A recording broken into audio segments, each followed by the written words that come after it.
Hey everyone, welcome to another episode of The Shot with Cosmos. Cheers to the Artemis Accords. Hey, okay. Oh, fuck yeah, Artemis Accords. Oh, cheers to that. Woo! Ooh, it's delightfully tropical. That's why I did it. I love it. Space, the final frontier. Of course, it is our final frontier. There's the depths of the ocean that we have yet to explore. But those aren't really areas that we're going to consider like having humans live in necessarily. We just send submersibles down there to explode and whatnot. We all just want to live in the Yellow Submarine. Yes, but space itself, this is the big, dream of science fiction for humans to move beyond the Earth, to the moon, Mars, and beyond. Of course, the beyond is a great deal away in terms of our technology and what we're going to be able to do, with the moon and Mars being the most prevalent recent goals, and the most immediate goals, I should say, of human space exploration. Now, here's what happens in the past with human space exploration is humans expand places. They run into other humans from other areas that are also trying to explore and expand places, and then war happens. We get mad at each other. We start fighting over territory, over resources, and this has been an issue for all of human history here on the Earth. It's what we do. It's what we're good at. It is exactly. It's what we're good at. Yes. It's what we're good at. It's what we do. Okay. Now there is, however, one place on Earth, one huge landmass that humans have come together and decided, hey, we're not going to fight over it. Ukraine. We are going to... New Jersey. We are going to establish, a presence there for scientific purposes, for the benefit of humanity, for resource gathering, and we're going to all be there in peace and harmony. It sounds like a really warm place. It's definitely not. It's Antarctica. All right, Antarctica I like how you just looked at your hand like, what is this? What? As I continue to talk. Where's my hand? I don't know what motions I'm doing this time. So Antarctica, there's a whole Antarctica treaty where it's basically like, hey, countries set up like their zones. It's kind of divided into countries, but but no fighting and share. You gotta share. Yeah, and if if anybody's in trouble, help them out. So basically, like, be peaceful and be cool to each other while you freeze to death in Antarctica, right? Don't be a dick. Don't be a dick. At the end of the day, don't be a dick. So, all right, this is kind of like the precursor to how humans can possibly function together peacefully in space. In 1967, the Outer Space Treaty was developed. Of course. And this was all about that. This was the first kind of preamble to like, hey, let's not be dicks in space. Let's be cool. Nobody can own space. Nobody can own the moon. Nobody can own any single planet, etc., etc. However, at that time, or the dogs are going to start wrestling. At that time, people weren't actively going to the moon, and people actually walking on Mars and cohabitating on Mars, lofty dreams of scientific future, but not anymore. Of course, we've had humans walk on the moon, and it is the goal of NASA and other corporations, etc., and other space agencies around the world to have humans not only like hang out on the moon for long periods of time, but use the moon as a way base in order to get to Mars and hang out on Mars for long periods of time. Are we going back to the moon? For good. For good. Planetarium jokes. All right. So, in order to establish some rules for the humans that are going to settle in these territories of space, i.e. the moon and Mars, the Artemis Accords were developed on the basis of the Outer Space Treaty of 1967. Now, these agreements, by the way, these are all non-binding, meaning there's no force behind it, meaning any country can just decide not to follow the rules and there are no consequences. And you know what's funny? The Outer Space Treaty, the original one, the United States never even signed it. Yeah. We're such assholes. We're like, we put up the rules and then Or we're I think like, about the moon do treaty. as I say, not what I do. One of the two. That's US's model. Do as I say, not what I do. Yeah. But it doesn't matter if it's the moon or space. It doesn't matter. It doesn't matter. We didn't sign it. We do what we want. So these are kind of the Artemis Accords based on NASA's Artemis program, which is like the return to the moon and go to Mars kind of program. These are the sort of official rules for sharing space. All right. They are officially, according to, and the title of the Artemis Accords, courtesy of the U.S. State Department. You can go and download the Accords if you want and read Strongly them. recommend it. If you Not like time reading reading. boring legal jargon like Brandon. Should we just But put it's it behind space us? legal jargon. It's Boring like the space Star Wars legal scroll. jargon like Brandon. That's not. So it is called the Principles for Cooperation in the Civil Exploration and Use of the Moon, Mars, Comets, and Asteroids for Peaceful Purposes. So it was launched on October 13th, 2020 with Australia, Canada, Nice Italy, Japan, Luxembourg, the United Arab Emirates, the United Kingdom, and the United States.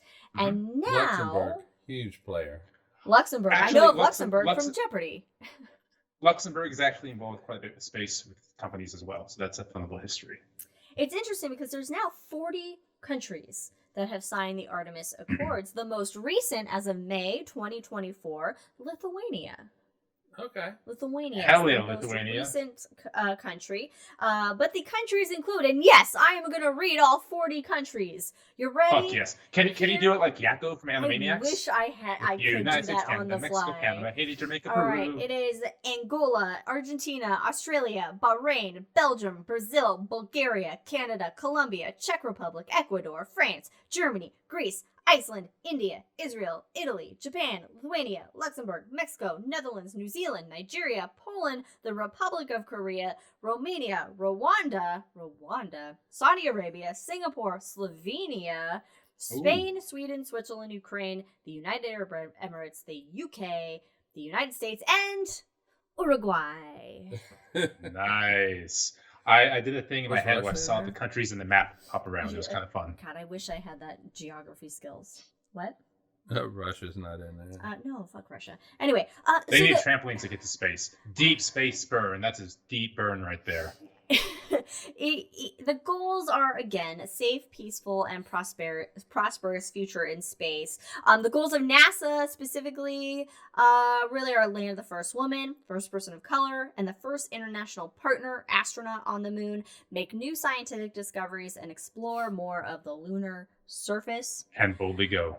So in a nutshell, what these Artemis Accords say, okay, is that people need to share their information, all right, regarding their space policies and their space exploration agendas. They need to commit to help other people if they're in trouble out in space, who are in distress, render necessary assistance. There's also an agreement on, side note, agreement on the rescue of astronauts. Oh, okay. Oh yeah, it's a big deal. Which is kind of cool. And the return. That's also in that. And the return. That's also in the Outer Space Treaty. Oh, okay. And the return of astronauts and the return of objects launched into outer space. So those are part of it. Also, the registration of space objects to help mitigate risk of harmful interference. So you basically got to be like, hey, here are our space things that we're using, our space stuff. Sharing scientific data with the global community in a timely and transparent manner. Okay, so you can't hide your That'd be shit. a big deal. You can't hide your shit. Also, preserve historically significant things. Okay, so no go walking over, Armstrong's footprints or some shit. So you can't destroy What about Alan Bean? historical. Yeah. Are Bean's footprints good? you know those footprints aren't there anymore. Landing sites, artifacts, spacecraft, etc. You have to leave them. If they're historical, you can't fuck with them, basically. Utilize space resources for the benefit of humankind and in ways that are important to sustain your operations. Okay, so You know, it has to be, you have to be doing shit that's going to benefit everybody and not just, you know, like a corporation can't just go and do shit for their own self-greed and hide all their data and all that kind of thing. And you have to notify everybody of your activities, your location of your operations, general nature of the operations, and coordinate with other people to avoid any kind of like interference or issues that may occur. And this area covered by the notification is referred to as a safety zone. And last, mitigate orbital debris. As well as disposing of spacecrafts, because we got a lot of shit. We got a lot of orbital debris hanging about. So it's like, hey, keep space clean. Keep space clean. That's what we want. Exactly. It's basic housekeeping rules. Be nice if our dog. It's like basic roommate rules, right? Yeah, like, don't be a dick. Be cool and clean up after yourself. You know, so you know, as we get closer, remember that roommate we had in Ogden that would never clean up after himself? The worst. As we get closer to the ability and technology to send humans to the moon and beyond, it's important to keep space, i.e., the moon and Mars, because humans will have a bad time anywhere else, and even so, the moon and Mars won't be a day at the beach. Like, you're gonna die. Like, people are gonna die. It's not good for human survival. You know, we need to keep space free of our human and corporate bullshit that we have on Earth, essentially. You know, these agreements, they're non-binding, so there's no consequences associated currently if anybody breaks it, but I mean, it is a good start. You know, a general rule of thumb and agreement, and just like kind of like that, it just kind of goes with the human like morals and ethics of like, yeah, be a good neighbor, right? And even though and in the future we're going to need more actionable guidelines when we actually start to settle the moon and to settle Mars, if possible. More actionable guidelines, and I'm sure actual laws themselves will be present. Sorry, this dog sneeze scared the shit out of me. You know, but this is really the first step into this final frontier, as it will. You know, and at the end of the day, hopefully this exploration will help everybody realize that we're all just Earthlings floating on a mote of dust in space. # sharing is caring. Thanks for joining us on this episode of The Shot. Follow us on all the things at Drinking Cosmos on Twitter and Cosmos with Cosmos everywhere else you get your social media and your podcasts. We'll see you next time. Cheers, everybody. Bye.